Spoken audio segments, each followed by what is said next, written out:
자, 우리 앞뒤 사람 인사하겠습니다. 잘 오셨습니다. 우리 축복. 당신은 따라합시다. 당신은 우리 교회와 우리나라의 보배이십니다. 저는 제가 우리 손자 손녀들 만나면 꼭 그렇게 보배라고, 저는 보배다 그렇게 저도 많이 합니다. 그럼 손자가 그럽니다. 할아버지 나의 버거킹이야. 버거킹을 맛있어 했나 봐요. 그래서 감사합니다. 제가 형통 시리즈를 지난주로 마치려고 했는데 또 좀 더 해줬으면 좋겠다 그렇게 생각하고요. 또 고난주간에서 말씀이 좀 안 맞으면 좀 그럴 것 같았는데 좀 형통 시리즈 말씀과도 연관이 돼서 오늘 시리즈 15번째 이렇게 말씀을 나누겠습니다. 이 종려주일은 팜추리라고 그러죠. 종려나무, 우리 예수님께서 온 세상의 죄를 짊어지시고 온 인류를 구원하시기 위해서 이제 예루살렘 성으로 입성하시게 되는 거죠. 그때 겸손의 모습으로 뭐 백마를 타고 입성한 것도 아니고 나귀 새끼, 조그마한 나귀 새끼를 타고 입성함에도 불구하고 그 당시에 예루살렘 거민들이 잎사귀를 들고 호산나 다윗의 자손이여 우리를 구원하소서 그러면서 잎사귀를 들고 환영을 하고요. 자기 겉옷은 예수님이 지나가는 곳에 펼쳐서 그 위를 걸어갈 수 있도록 나귀 새끼가 밟고 갈 수 있도록 그만큼 존경과 존엄과 존귀를 표현을 하셨죠. 그때 흔들었던 이 나무가 팜추리 종려나무 가지였습니다. 그래서 고난주간을 앞둔 이 주일을 우리 종려주일이라고 이렇게 지키고요. 한 주간은 더 우리가 하나님 앞에 경건하면서 겸비하면서 주님의 십자가 고난을 묵상하는 우리 한 주간 이후에 이제 주일은 부활주일로 우리가 지키게 됩니다. 그래서 저희 교회는 이제 부활주일 날은 새 생명, 우리 가족 이웃 초청 페스티벌로 많은 가족, 믿지 않는 가족들, 또 믿음이 약한 가족들, 뭐 자녀들, 배우자들, 친척들, 또 가까운 이웃들 이렇게 많이 초청해서 예수 그리스도의 복음을 통해서 구원을 받게 되는 그런 주일 행사를 부활주일 날 갖게 됩니다. 여러분 꼭 혼자 다음 주에 오지 마시고요. 또 많은 분들을 초청해서 같이 오시기를 바라고 또 아주 뛰어난 많은 분들을 초청한 분들은 뽑아가지고 성지순례도 시켜드리고 하는 그런 일도 있고 또 뭐 제주도도 우리 부목사님들이 그러더라고요. 제주도 여행권도 좀 겁시다. 그래서 그럼 그렇게 하자고 그렇게도 했으니까 그걸 떠나서 하나님이 가장 기뻐하시는 일이 바로 복음을 전하고 영혼을 구원하는 일이기 때문에 그 일에 여러분 집중하고 진력하시기를 축복합니다. 자, 우리 예수님께서 예루살렘에 입성한 후에 이제 잡히시기 전날에 제자들과 마지막 식사를 하시게 되죠. 그 마지막 식사를 최후의 만찬 라스트 서퍼라고 합니다. 마지막 식사를 하신 후에 제자들을 데리고 어느 산으로 가는가 하면 감람산 올리브 마운틴입니다. 올리브 기름이 나는 나무들이 많이 심어진 나무라고 해서 감람산이라고 합니다. 그 감람산으로 이제 제자들을 데리고 밤중에 옵니다. 그리고 어느 한 곳에 제자들로 하여금 있게 하고 키멤버인 베드로, 요한과 야고보는 더 가까이 데리고 그 감람산에 게세마네라는 또 동산이 있어요. 그곳에 그들을 데리고 예수님께서 오셨습니다. 왜냐하면 기도하기 위해서 그렇게 하셨어요. 그런데 그 우리 예수님께서 제자들로 하여금 내가 마음의 감정을 표현을 하세요. 마음의 감정을 표현을 하시는데 어떻게 표현을 하시는가 하면 내가 죽게 되었다. 정말 죽을 것 같다. 이런 감정을 표현을 하시는데요. 마태복음 26장 38절에 보면 내 마음이 매우 고민하여 죽게 되었으니 너희는 여기 머물러 나와 함께 깨어 있으라. 현재형으로 이렇게 말씀을 하는데, 우리 예수님은 완전한 신성을 가지셨지만 또 완전한 사람의 몸을 입고 오셨잖아요. 근데 십자가를 지고 온 세상의 죄를 짊어지는 그 당시에 나무에 매달려 죽는 것을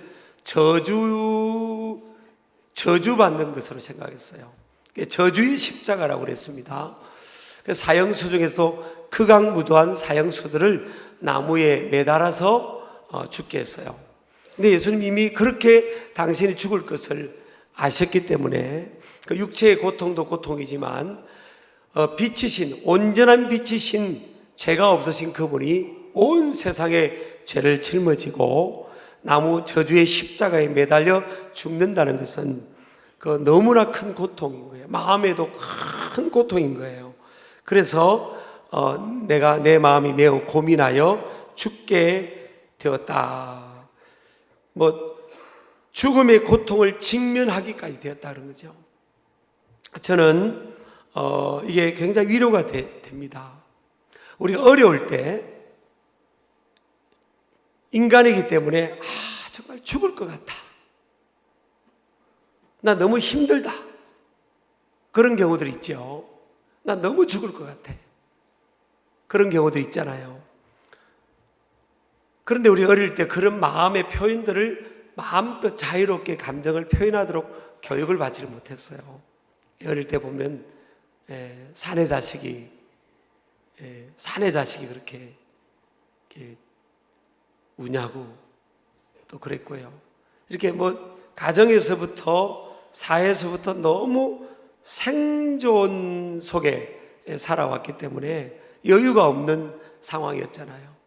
상대방을 인정하고 상대방의 의견을 존중하고 이런 문화가 아니었어요.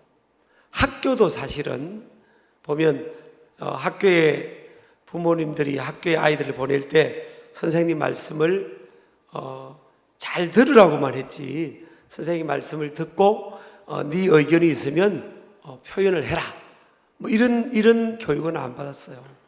학교에서도 수업 듣다가 선생님 그거 아닌 것 같은데요, 이렇게 하다가는 죽는 날이에요.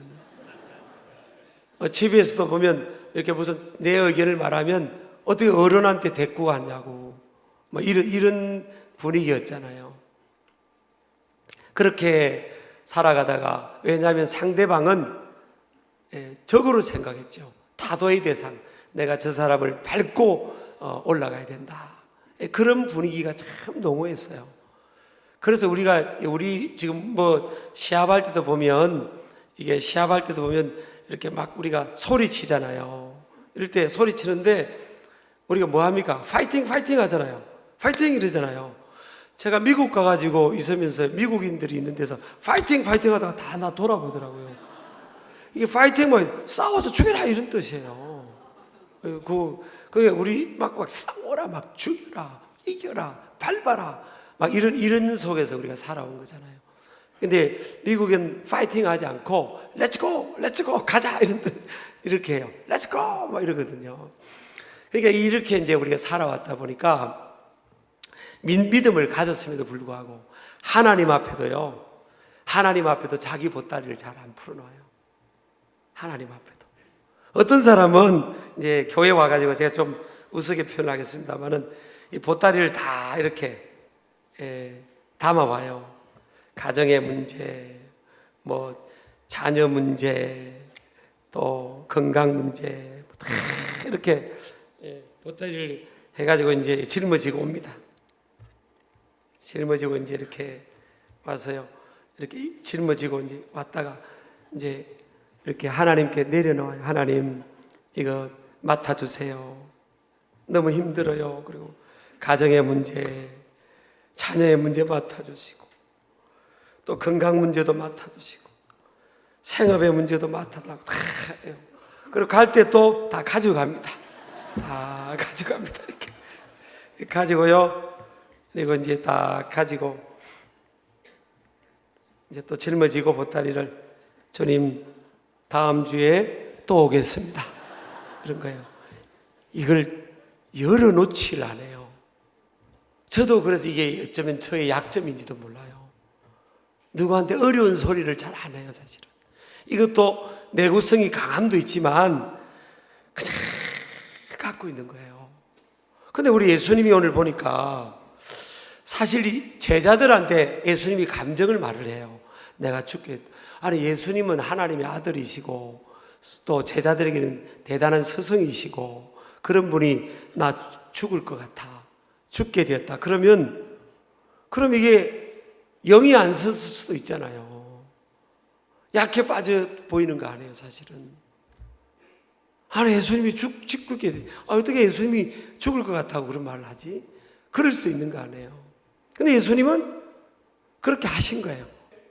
그래서 우리가 이걸 통해서 우리가 보면, 그리고 제자들이 이 당시에 아주 성숙한 제자들이 아니었어요. 결국 그날 밤에 예수님 다 버리고 도망가는 제자들이에요. 나 죽을 것 같다. 나 힘들다. 나 십자가 진다. 이렇게 마음을 나누었음에도 불구하고 제자들이 다 도망을 갔거든요.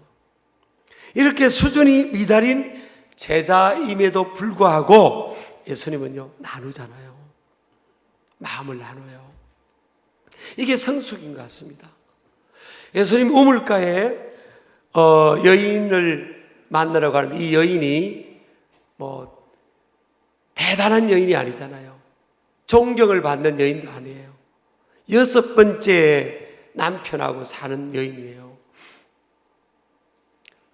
그런데 예수님은 그 여인에게 가서 물을 좀 주시겠어요? 물 좀 달라고 그랬어요. 예수님이 하시는 삶의 방식이에요. 사람을 얻는 방식인 것 같아요. 여러분도 주님 앞에 나와서 주님께 보따리를 다 풀어내고요. 또 힘들면 옆에 주위 있는 사람에게 나 힘들다. 죽을 것 같아. 죽음의 고통이 느껴진다. 너무 슬프다. 이런 표현들을 하는 게 성숙입니다, 사실은. 나 괜찮아. 아이고, 안 힘들죠? 괜찮아요, 괜찮아요. 나 괜찮다니까. 저 같은 사람이 그럴 가능성이 많아요. 안 괜찮으면서 죽을 것 같은데 괜찮은 척 하는 거예요. 아프면, 저는 우리 목회하다 보면 우리 장로님들이나 군사님들 중에서 아프신 분도 있고, 저도 아플 때가 있고요. 무리하면 아프죠. 또 이제 나이가 들면 몸이 자꾸 약해지는 거죠. 그럴 때 저한테 이제 기도 부탁을 해요. 목사님, 제가 입원을 해서 나중에 수술할 것 같아요. 기도해 주세요. 목사님만 하세요. 그래요. 아니, 아프면 아픈 게 뭐가 잘못이에요? 수술할 수도 있는 거죠. 하나님께서 의료 기술도 선물로 주신 거고, 언젠가는 다 그냥 다이아가 마모된 것처럼 인생이 다 기력이 빠져서 우리가 이 세상을 떠날 때가 오는데, 그러나 힘들고 아픈 것, 마음의 감정의 고통들을 이걸 나눌 수 있어야 되는 거죠. 예수님 다 나누시잖아요. 대단한 사람에게 나눈 것도 아니에요. 그 정말 미숙한 제자들에게 나누잖아요. 그러니까 저는 이게 저도 설교 준비하고 묵상하면서 큰 팁을 받았어요. 더 나눠야 되겠구나. 힘든 것도 힘들다고 하고 그래야 되겠구나. 그런 이제 도전을 제가 받게 됐어요. 어쨌든 우리 예수님께서 제자들에게 마음의 고통을 나누시고 나서 그 다음에 제자들로 하여금 기도하게 하고 깨어있으라고 하고 하나님 앞에 겟세마네 동산에서 기도하시는데, 정말 누가복음 22장에 보니까요, 땀방울이 핏방울 22장 44절 보면 예수께서 힘쓰고 해서 더욱 간절히 기도하시니 땀이 땅에 떨어지는 핏방울 같이 되더라. 이게요, 단장 기도입니다.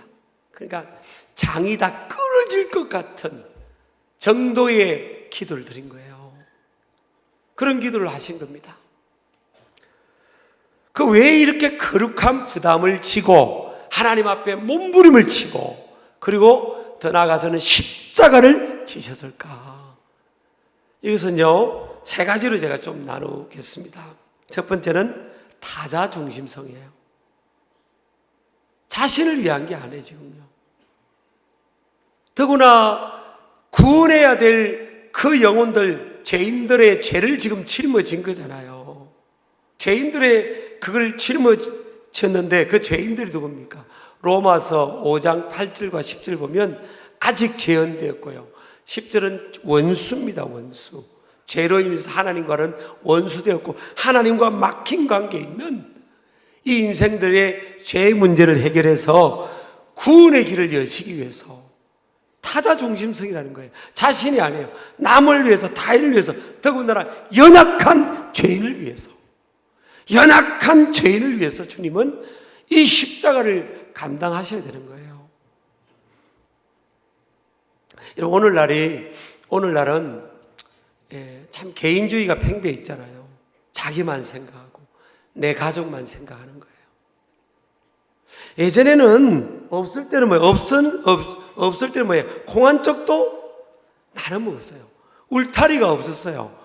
울타리는 있었어도 문이 없었다고요. 문을 안 잠궈도 됐어요.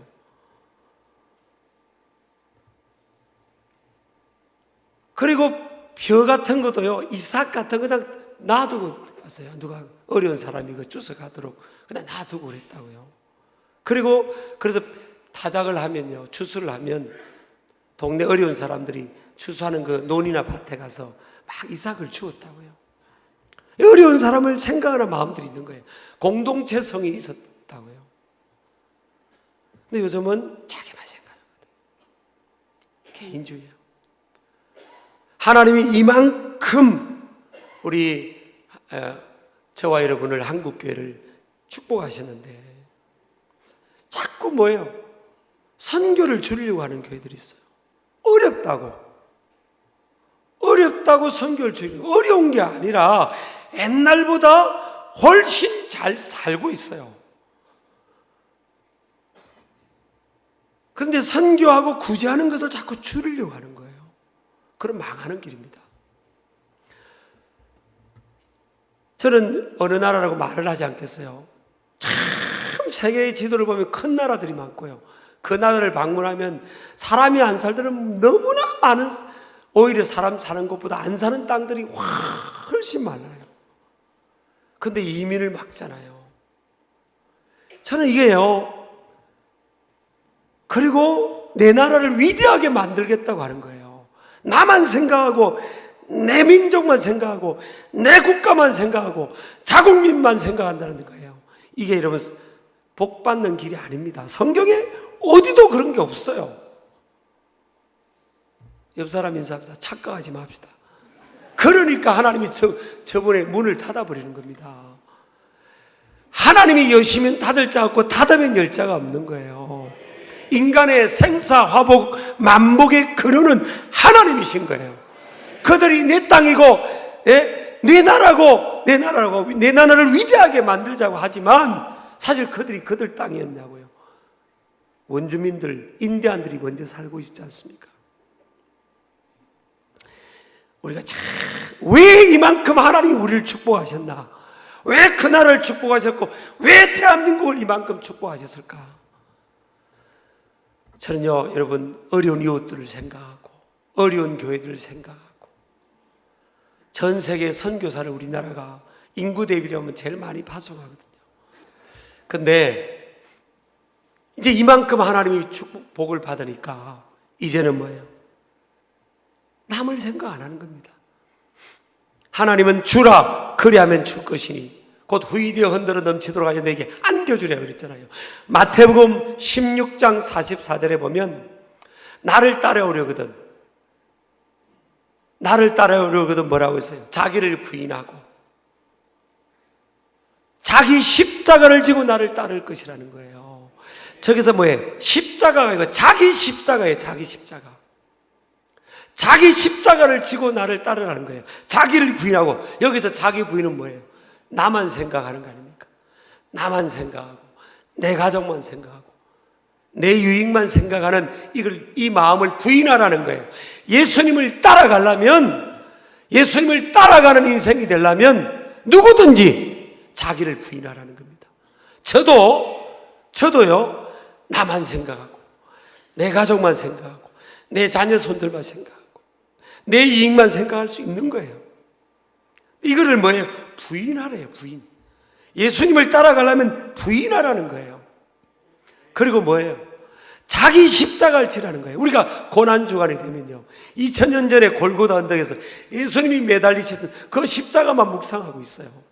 그런데 예수님이 2000년 전에 골고다 언덕의 십자가를 묵상하며 살아라는 구절이 없어요. 사실은 내 십자가를 지라는 거예요. 자기 십자가를 지라는 거예요. 십자가의 정신이 목적이 뭡니까? 타자중심성이에요. 남이 없남, 연약한 자들, 예수님과 격이 안 맞는 죄인 중에 죄인된 저와 여러분과 온 인류의 죄를 그 짊어지는 거잖아요. 그리고 그들을 살려내기 위해서 구원의 문을 열어놓는 거잖아요. 그게 십자가거든요. 오늘날 저와 여러분이 살아가는 삶의 현장에서, 교회 안에서, 가정에서, 사회생활 속에서 십자가를 지게 되는 거예요. 남을 위한 내 희생, 남을 위해서, 그들의 영혼을 위해서 내가 희생하는 거예요. 자기 십자가를 찾으라는 거예요. 목에 걸고 있는 목걸이가 내 십자가가 아니에요. 내 삶의 현장에서 타자 중심성, 남을 위해서 희생하는 삶. 부모가 자녀를 위해 희생하고요, 자녀가 부모의 은혜를 보답하고, 교회 일꾼들은 뭐예요? 교회를 위해서 예수님이 생명을 바친 것처럼 우리가 교회를 위해 희생을 하고, 나라 민족과 어려운 이웃들을 위해서 우리가 희생을 하고, 그게 십자가라는 거예요. 5대양 6대륙의 어려운 나라들에서 복음을 모르는 그들에게 예수 사랑을 전하고, 그걸 위해 살아가는 거예요. 그게 거룩한 부담의 십자가입니다. 잊어버리면 안 돼요. 여러분, 하나님의 교회가 왜 어려울까요? 어렵죠. 인생이 어려워요. 그 주님이 피로가 없죠. 사신 교회가 왜 어려울까? 왜 성도들의 삶이 어려울까?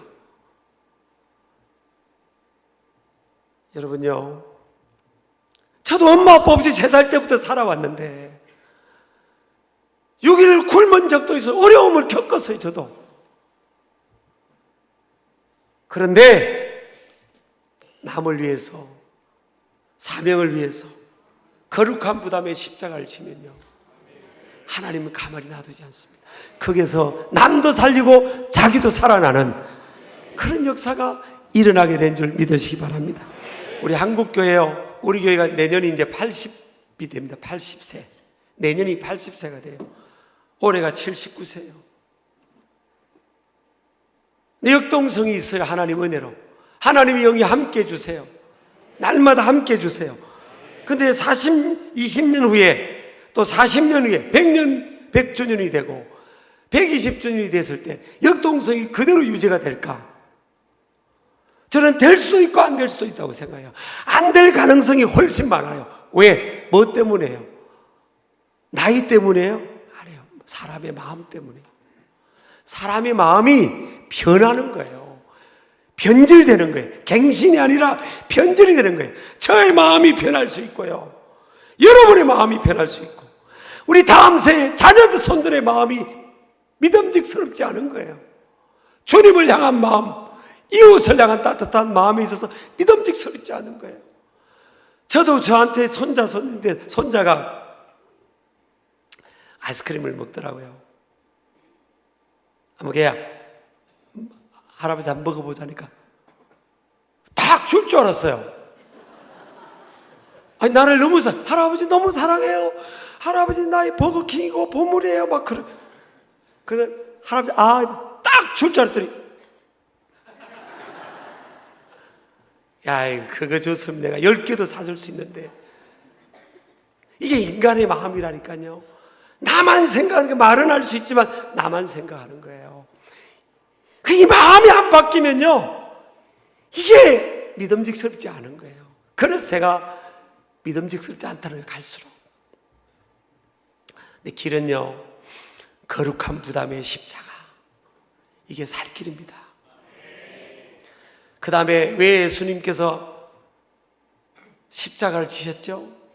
그분은 능력이 있으셔서 소위 그 많은 거민들이 원하는 대로 예루살렘에 입성해서 그 힘으로 파워로 왕이 될 수도 있었고요, 정치적 메시아가 될 수도 있었죠.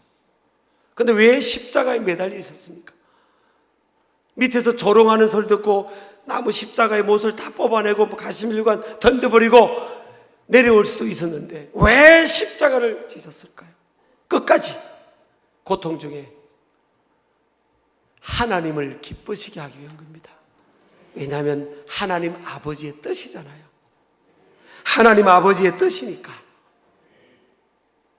한 주간 동안 우리가 기도회를 하면서 말씀으로 좀 구체적으로 나누겠습니다만은 하나님 아버지의 뜻이니까, 하나님께서 온 인류를 구원하기 위해서 하나님의 아들이 사람의 몸으로 이 땅에 와서 십자가의 고난을 짊어지는 것이 하나님께서 원하시는 뜻이니까. 여러분, 우리가 거룩한 부담, 형통, 상관관계입니다. 남의 길이 열어주고 내 길이 열리는 것은요, 하나님의 뜻이에요. 하나님은 남을 유익하게 하라고 그랬잖아요. 그러면 누군가가 거룩한 부담의 십자가를 지어야 됩니다. 누군가가 가정에서 자녀를 위해서 십자가를 져야 돼요. 누군가가 이 사회의 어려운 이웃들을 위해서 십자가를 져야 되고요, 부모를 위해서 십자가를 지는 자녀가 나와야 되고, 교회도 뭐예요? 교회 공동체가 사람이 많이 모인다고 이러면 힘 있는 교회가 아니에요. 주님의 몸된 교회 공동체를 위해서 누군가가 십자가를 지는 거룩한 부담을 가질 때 하나님께서 그 안에 역동적인 생명의 역사가 일어나게 될 줄 믿습니다. 자, 여러분, 하나님의 아들 예수님께서 온 인류를 위해서 십자가를, 거룩한 부담의 십자가를 지시고 하나님을 기쁘시게 하기 위해서 생명을 바치셨어요. 그럼 거기서 끝입니까? 예수님은 희생만 하고 끝이에요? 아니에요. 진정한 자기 중심성이 나옵니다. 이름으로 하나님이 그를 지극히 높여 모든 이름 위에 뛰어난 이름을 주사. 이름으로가 뭐예요? 8절에 보면 사람의 모형으로 나타나서 자기를 낮추시고 죽기까지 하나님 뜻에 복종하셨으니 곧 십자가에 죽으시므라. 십자가에 죽으시니까 그 다음에 9절 보세요. 이름으로 하나님이 그를 지극히 높여. 하나님이 뭐예요? 예수님을 지극히 높여 십자가에 죽고 끝난 게 아니라 모든 이름 위에 뛰어난 이름이 되게 해주시고요, 하늘과 땅의 모든 자들로 무릎을 꿇게 하십니다. 하늘에 있는 자들, 땅에 있는 자들, 땅 아래 있는 자들로 모든 무릎을 예수 이름에 꿇게 하시고, 11절 보세요. 모든 입으로 예수 그리스도를 주라 시인하여 하나님 아버지께 영광을 돌린다는 겁니다. 여러분, 이게 사는 길이에요. 교회도 마찬가지고요, 저와 여러분이 마찬가지입니다. 자, 타자를 위해 사는 겁니다. 남을 위해 사는 인생, 그리고 하나님을 기쁘시게 하는 인생. 그런데 나는 끝난가? 그렇지 않아요. 오히려 내가 더 높여지고요, 내가 더 존귀하게 되고 그렇게 되는 겁니다. 하나님 답을 보여주시잖아요. 우리가 생각을, 내가 이렇게 희생하면 내 손해보고 내 인생은 끝난다고 생각하니까 그런데, 저도 오늘날까지 와서 보니까 맞더라고요. 사실은 제가 여러분들 앞에 어떻게 설 수 있는 그런 그릇이나 그런 자랑거리가 있겠냐고요. 근데 저는 이 원리를 가지고 살려고 참 사실 몸부림치면서 살아왔어요. 저 6일 굶는데도요, 우리 친구들이, 공부하는 친구들이 저한테 고향 가는데 기차표 좀 빌려달라고 하면 그때마다 이상하게 돈이 있었어요. 그때마다. 그래서 빌려줬어요. 그래서 졸업할 때 지금 이제 선교사님으로 간 분인데, 우리 동기 목사님이 지금 이제 선교사로 아프리카 가신 분인데, 그분이 그러더라고요. 졸업할 때 그런 거예요. 제가 부잣집 아들인 줄 알았다 하더라고요. 돈을 잘 빌려줘가지고. 빌려주면서 제가 내가 안 받겠다고 그랬어요. 예, 안 받아도 된다고. 그 지금 여러분 앞에서 이렇게 설교하는 입장에서 잘 돼 있잖아요. 복 받은 거잖아요. 저는 복 받은 거잖아요. 제가 뭐 목회 사업가가 아니니까 그렇지만 복 받은 거잖아요. 이 원리가 맞아요, 사실은. 교회가 지금 교회 밖에 있는 사람들이 별로 안 좋아해요, 지금. 막 인기가 이미 14%로 제일 추락했어요. 교회 다니는 사람은 말만 잘한다고 하니까. 여러분, 힘을 보인다고 해서 이게 세상에 감동받는 게 아니에요. 힘을 예수님이 안 쓰셨잖아요. 그 힘을 가지고 오히려 낮은 자리에서 죽기까지 섬겼잖아요. 거기서 하나님의 파워, 부활의 권능이 나타난 거 아닙니까? 내가 내 인생에 자유가 있고 선택권이 있고 시간이 있고 힘이 있고 물질이 있는데 이걸 안 쓰는 거예요. 나를 위해서. 나를 위해서 안 쓰고 섬기는 것을 위해 쓸 때 거룩한 부담을 하나님이 주셨으면 그 거룩한 부담의 십자가를 위해서 선용하면요, 내 인생은 아무것도 아닌 인생이 아니에요. 하나님이 더 부활의 권능으로 존귀하게 뛰어나게 높여주시는 겁니다. 하나님 이걸 답을 보여주시는 거예요. 이번 고난주간에 여러분 그 골고다 언덕의 십자가만 묵상하는 것이 아니라 그것도 예수님의 십자가 묵상하게 되지만 내 십자가가 뭐냐? 자기 십자가. 내 십자가가 뭐지? 하나님 내게 맡겨준 십자가가 뭐지?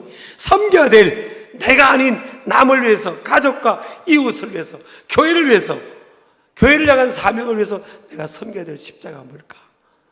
그걸 짊어질 때요, 세상이 알지 못하는 부활의 기쁨을 경험하고요, 부활의 평강을 경험하고요, 하나님 나라를 경험하고요, 그리고 거기서 파워가 나타나고 존경이 오고요, 존귀함이 그곳에서 주어지는 것입니다.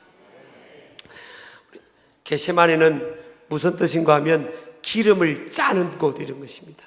우리 예수님께서 겟세마네 동산에서 기름을 짜는 그곳에서 자신의 기름을 다 짜서 우리에게 구원의 길을, 생명의 길을 열어놓으신 것처럼 교회도, 여러분, 교회도 어떤 교회는 우리 교회 빚 없어, 우리 교회 돈 많이 쌓아놔서, 여러분, 교회가, 나는 제가 경고합니다. 교회가 돈을 모으는 순간 싸움이 일어납니다. 교회는 흘려보내는 곳이에요. 흘려보내는. 여러분 돈 달라고 안 할 테니까 아멘 하세요. 흘려보내야 돼요. 흘려보내는 곳이에요. 얼마나 많이 흘려보내는가, 그걸 자랑해야지. 내가 얼마나 갖고 있나, 그걸 자랑하는 순간 우리 교회는 변질될 겁니다. 우리 막 정말 우리 교회도 짜내지 않습니까? 저도 그렇고 막 짜내듯이 선교하고 구제합니다. 솔직히 43%가 나가더라고요. 옆 사람 인사합시다. 거룩한 부담에 짜내는 겟세마네 십자가를 감당합시다. 그렇게 하는 저와 여러분 되기를 축복합니다. 다 일어나시겠습니다. 오늘 주신 말씀 생각하면서요, 우리 죄 위에 죽으신 주 우리 찬양하고, 여러분 믿음으로 고백하고, 내 십자가를 내가 짊어지겠다. 여러분 십자가 져보세요. 안 죽어요. 죽는데 살아나요. 정말입니다. 죽는데 부활의 권능으로 살아나는 거예요. 우리 교회가, 우리 신길 가족들이, 또 여러분들이 그렇게 자기 십자가를 지고 주님 따라가기를 제 이름으로 축복합니다.